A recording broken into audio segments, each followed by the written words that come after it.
Hey everyone, welcome back to the channel. It's great to have you here. So today we're diving into something I find absolutely fascinating: the economic landscape of Europe. We hear a lot about different countries, their wealth, their influence. But what does the data actually say? We're using a metric called GDP at PPP, Gross Domestic Product at Purchasing Power Parity. I know it sounds complicated, but stick with me. It's simple. Instead of just converting wealth to US dollars, PPP adjusts for cost of living. Think of it this way. $1 million in a super expensive city doesn't buy as much as $1 million in a more affordable one. PPP levels the playing field, a more accurate picture of real economic output. It tells us how much stuff a country can actually buy. So why is this important? It gives us an apples-to-apples comparison of economic power. This is the metric organizations like the IMF and World Bank use. It often tells a very different story than nominal GDP headlines. In this video, we'll count down the top 10 biggest economies in Europe, ranked by GDP at PPP using the latest IMF data. Some countries might completely surprise you. Their positions may challenge what you thought you knew about Europe's economic hierarchy. Stick around to the very end to see who comes out on top. It's going to be an interesting ride. You won't want to miss it. Let's get right into it. Kicking off our list at number 10 is a country synonymous with wealth, precision, and, of course, chocolate. It's Switzerland. With a GDP at PPP of around $750 billion, Switzerland punches way above its weight. The Swiss banking sector is legendary, known for its stability, privacy, and global reach, attracting capital from all over the world. But it's not just about banking. Think about high-end watches, Rolex, Patek Philippe, that's Swiss craftsmanship. Companies like Nestlé, Novartis, Roche are global giants headquartered there. Add to that a highly skilled workforce, political stability, a famously high standard of living, and you have the recipe for an economic powerhouse. Coming in at number 9, we have a country that literally bridges Europe and Asia. And that strategic position is a huge part of its economic story. It's Turkey. With a GDP at PPP of approximately $1.15 trillion, this makes it a major economic player in the region. Turkey's location has made it a critical crossroads for trade, energy, and logistics for centuries, connecting the East and the West. Key sectors include automotive manufacturing, textiles, construction, and increasingly, technology. Turkey has a large and relatively young population, which fuels a dynamic domestic market and a strong labor force. They are also a major agricultural producer and a huge tourist destination, drawing millions of visitors to its coastlines and historic sites. While it has faced economic challenges like inflation, its diverse industrial base and strategic importance mean you absolutely cannot ignore Turkey when talking about major European economies. Sliding into the number 8 spot is a country that proves size isn't everything. It's the Netherlands, with a GDP at PPP of about $1.2 trillion. The Dutch have been masters of trade for centuries, and that legacy is alive and well today. The port of Rotterdam is the largest seaport in Europe, a massive gateway for goods flowing into and out of the continent. If you've bought something that was shipped to Europe, there's a very good chance it passed through the Netherlands. Their expertise in logistics and distribution is simply world-class. Beyond just moving other people's stuff, the Netherlands has a highly developed and innovative economy of its own. It's a world leader in agriculture and food technology. Major multinational corporations like Shell, Philips, and Unilever have their roots here. The country also boasts a highly educated workforce and a very stable political environment, making it an incredibly attractive place for international businesses to set up their European headquarters. Now for number 7, one of the most impressive economic stories in Europe. We're talking about Poland. With a GDP at purchasing power parity of around $1.4 trillion. Since transitioning from a centrally planned economy after the fall of communism, Poland has become an absolute growth machine. It was the only EU country to avoid a recession during the 2008 financial crisis, which shows real resilience. Poland is now a major manufacturing hub in the EU, attracting huge foreign investments, especially in automotive and electronics. It's also building a strong service economy, with Warsaw and Krakow becoming centers for business services, IT, and software development. A well-educated workforce, competitive labor costs, and a large domestic market have made it a magnet for foreign investment. Poland's rise is a clear example of successful integration into the global economy, climbing the economic ladder fast. At number 6, we have a country known for its sunshine, culture, vibrant lifestyle, but it's also a serious economic contender. It's Spain. With a GDP PPP of about $2.2 trillion, Spain is synonymous with tourism, one of the most visited countries in the world, and tourism and hospitality are massive contributors. But Spain is more than a vacation spot. It has a highly diversified economy, a global leader in renewable energy, wind, and solar power. The Spanish fashion industry, led by Inditex Zara, has revolutionized retail. It also has a strong automotive industry, one of Europe's top car producers. Hit hard in 2008, its economy has shown resilience and recovery, solidifying Spain as a major European economic force. Cracking the top 5 is a country with a rich history that extends to its economy.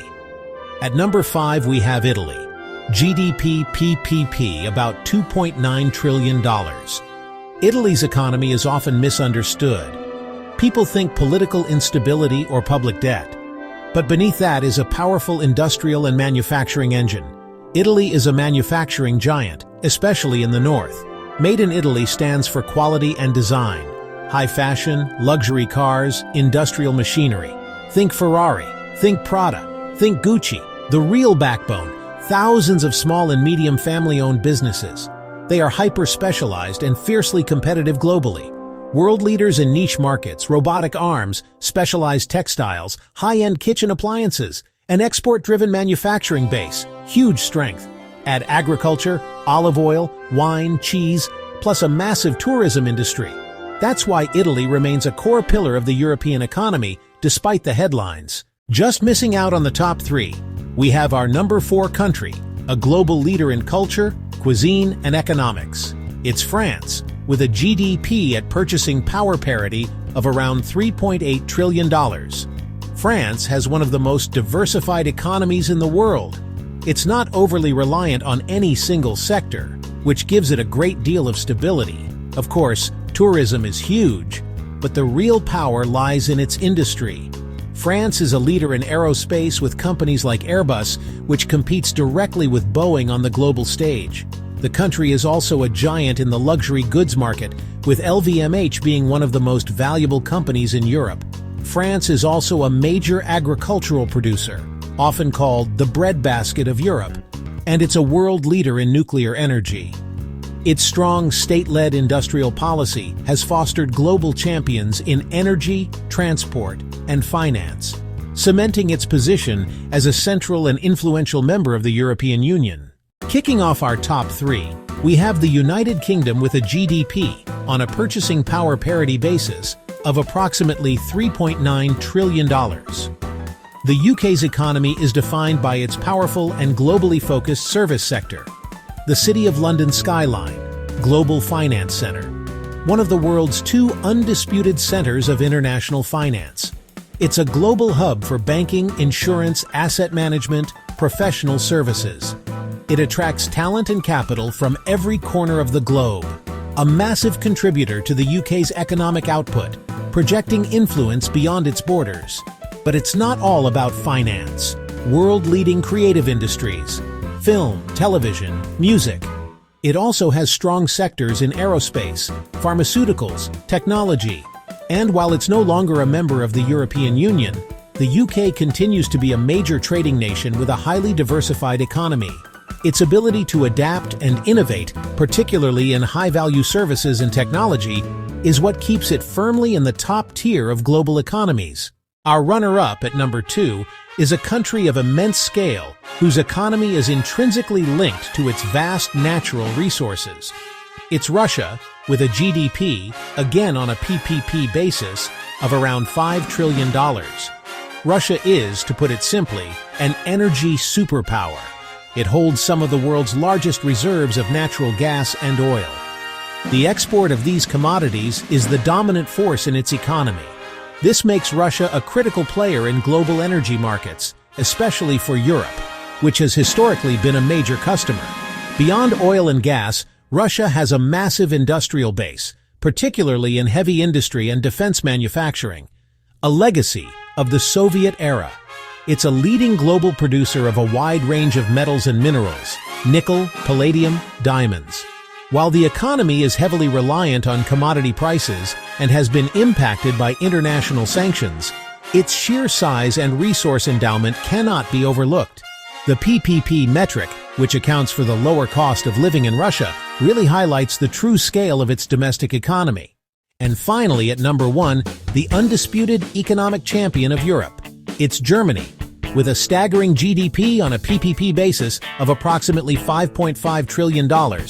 Germany is the 4th largest economy in the world by this measure, and its success is built on a foundation of industrial excellence and export prowess.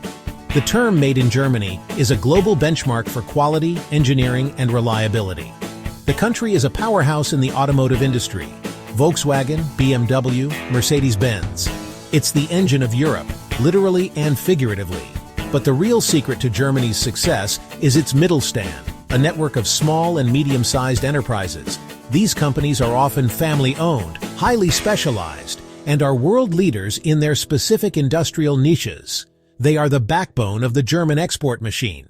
This industrial strength is complemented by a highly skilled workforce, a strong focus on vocational training, and significant investment in research and development.